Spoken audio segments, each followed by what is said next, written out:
네, 현금 생활을 정말 처음으로 시작하는 왕초보 부자원입니다.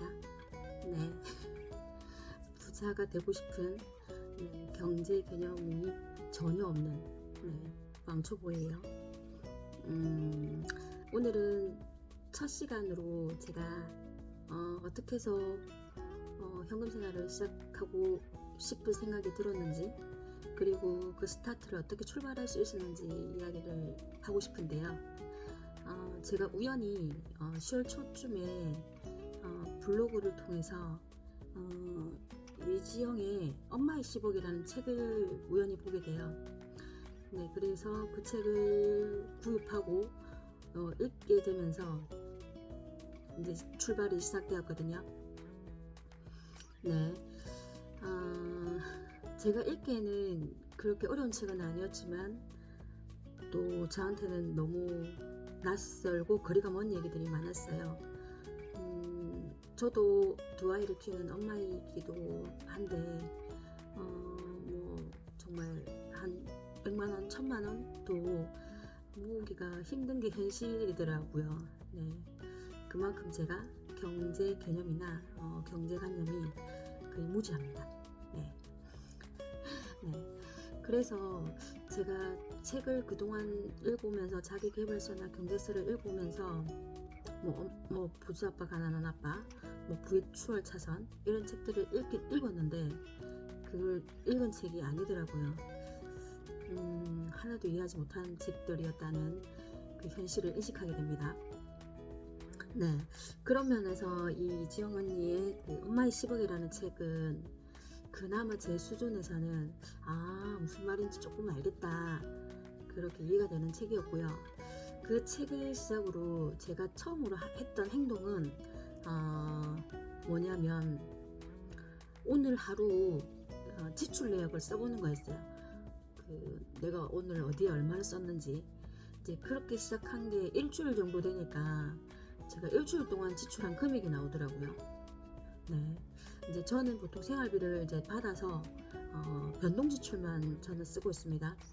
이제 고정 지출은 남편이 이제 관리하고요. 저는 생활비를 받아서 변동 지출만 쓰는데 보통 이제 식비나 그다음에 생필품, 뭐 그다음에 뭐 제 개인 뭐 물품 사는 거 뭐 그 정도로 하고 있었던 것 같아요.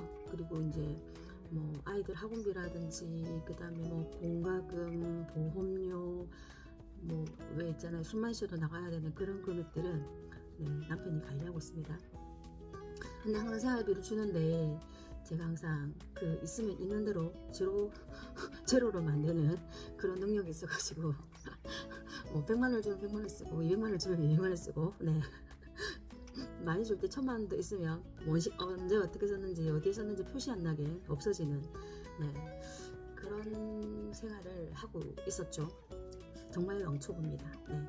그래서 저는 지금 이런 현금 생활을 시작하겠다고 마음 먹은 게 제 개인적으로 너무 신기하고 설레고 정말 저한테는 획기적인 일이거든요. 근데 40 중반 넘어가면서 이런 게 또 나한테 오는구나. 그러면서 제가 관련 이제 유튜브에서 현생하시는 분들 영상도 좀 보았고, 네, 또 뭐 공부도 좀 책을 좀 보려고 노력은 했습니다. 그 한 달 정도 좀 넘는 시간 동안요. 네, 그러면서 이 지출하고 싶은 소비 본능이 네, 이 현생과 관련된 또 용품으로도 오더라고요. 네, 사실 저는 이제 한 달 정도 벼르다가 마켓에 이제 계속 이제 장바구니에만 담아놓다가 오늘 이제 택배로 그 여기 짠 하고 보이는 현생용품이 도착했어요. 그리고 그걸 기점하고자 이 유튜브 영상을 찍게 됐고요. 그리고 정말 그 경제와 관련된 그리고 소비와 관련된 개념이 0부터 시작하시는 그런 분들이 계시다면 저처럼 출발이 0에서 1을 만드는 건 엄청 크잖아요. 그래서 그 출발을 같이 했으면 좋겠다는 생각에, 그리고 저도 제가 하는 것을 계속 이어가고 싶은 어떤 욕심에 이렇게 시작을 하게 된 이유가 됐습니다. 네, 본론으로 들어가서요. 제가 저기 엄마의 10억이라는 이지영 선생님의 책에서 책을 읽고 딱 두 가지를 이제 뽑은 게 뭐였냐면요. 내가 매일매일 이제 쓰는 지출을 기록하고 일주일 내역을 써보고요. 그리고 현금 생활을 시작해야 되겠다고 이제 마음을 먹은 거였어요. 그러면서 그 삼성카드를 제가 쓰고 있었는데 이제 보통 쓰면 다음 달 이제 남편이 준 생활비를 가지고 이제 빚을 갚는 시스템으로 계속 쓰고 있었거든요. 근데 항상 그 주는 생활비보다 모자라서 뭐 이유를 붙여가면서 뭐 이렇게 더 달라고 했던 것 같아요. 네, 그러면서 남편이 한 10년 넘게 많이 고생을 했던 것 같습니다. 네, 이제라도 정신을 차려서 다행이라고 하더라고요. 네, 아무튼 네, 그렇습니다. 네, 그런데 이게 신기한 게 제가 오늘 하루 지출 내역을 써보고 그 다음에 일주일 동안 내가 어디에 얼마만큼을 썼는지 기록을 해보니까 다른 행동이 나오게 되더라고요. 어떤 행동이 나오냐면, 어떤 변화가 나오냐면 내가 일주일 동안 이만큼 어디에 이런 데를 쓰는구나 라고 생각하면서 어떻게 하면 내가 지출을 좀 더 아낄 수 있을까? 어디에서 아낄 수 있을까가 보이더라고요. 구멍들이 보이기 시작하더라고요. 그래서 가장 큰 변화를 준 거는 사실은 식비더라고요. 식비라고 하면 핵심적인 게 뭐냐면 배달 음식과 외식이에요. 저도 이제 아무래도 이제 일을 한다는 핑계 아닌 핑계로 집밥을 해먹는 게 정말 특별한 날 집밥을 해먹는 그런 일정이라 뭐 아이들하고 쉽게 시켜 먹는 배달 음식과 외식을 즐겨 이용했죠. 네.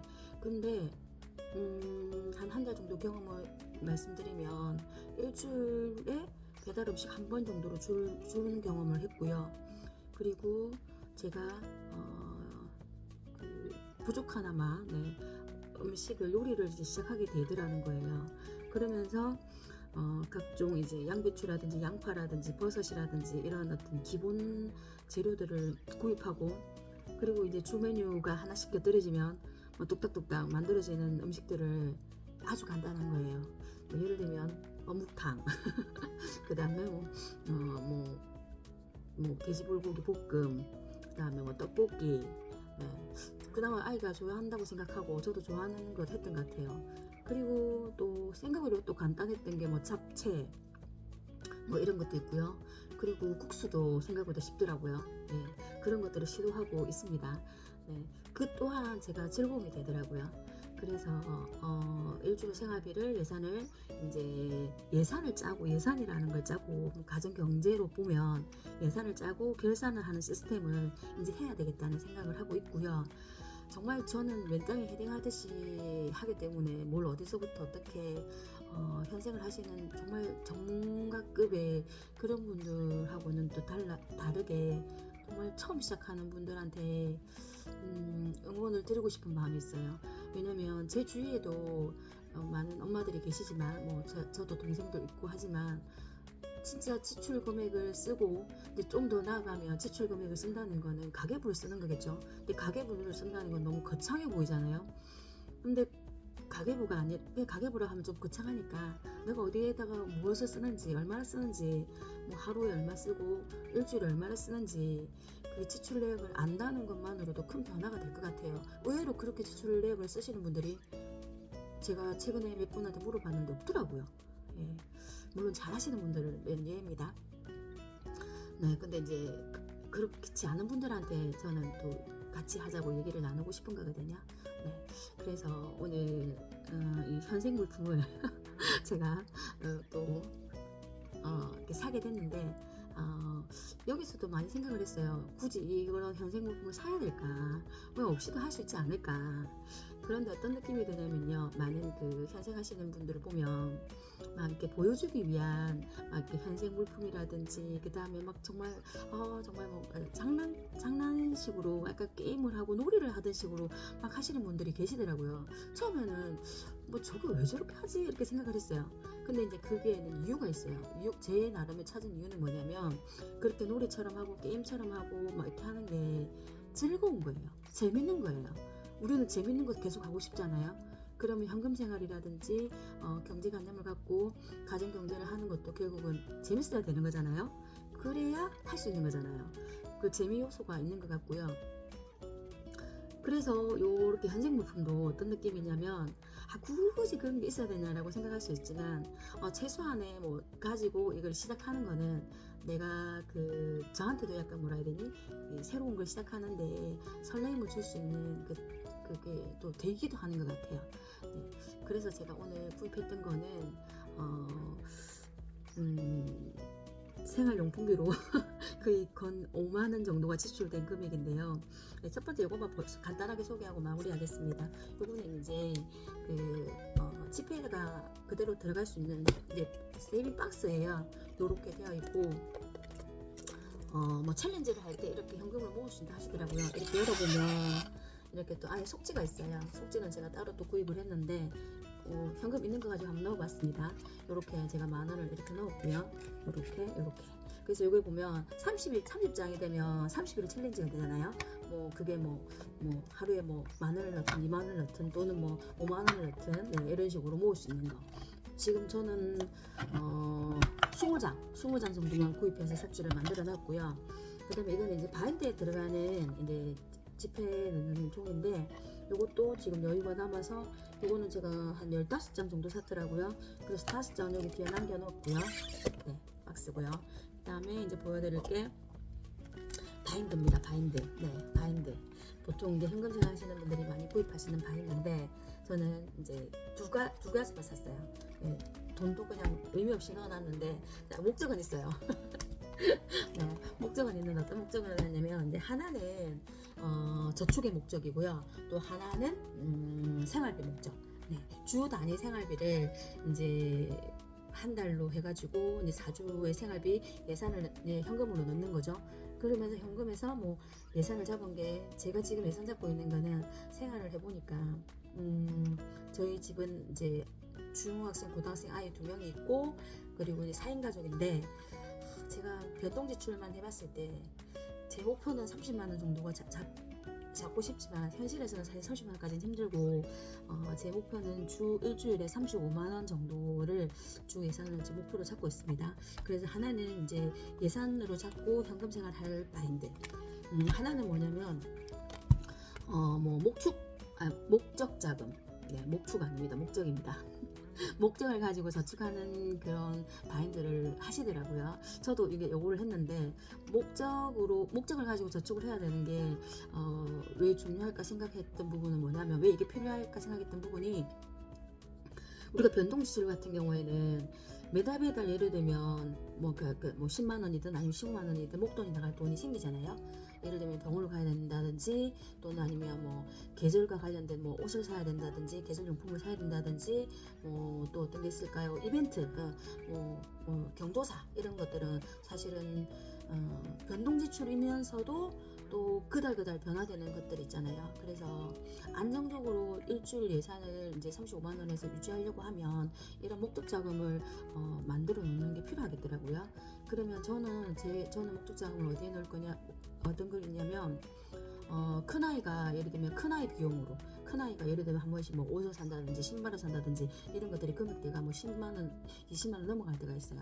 그래서 큰 아이와 관련된 돈하고 그 다음에 한 번씩 이제 병원을 가면 좀 5만 원 이상 쓰는 경우가 있어가지고 이제 병원비 그 다음에 또 제가 목적 자금을 할 게 경조사비.